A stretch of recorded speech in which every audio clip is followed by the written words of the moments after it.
достар. Бүгін біз сендермен қысқаша тарих туралы айтамыз.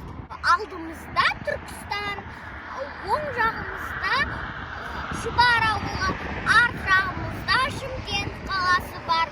Біз қазір Қарауыл төбенің үстінде тұрмыз. Көріп тұрсаңыздар, ана жақта тағы тура осындай бір төбе бар.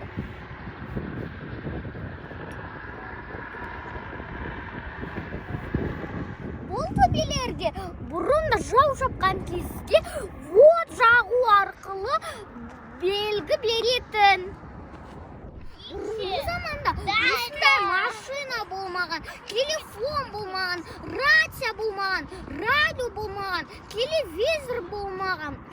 Бұрынғы заманда ат болған. Қаланы қорғау үшін осындай төбелер салған. Қазір коронавирус болғаны үшін біз ауылға келдік.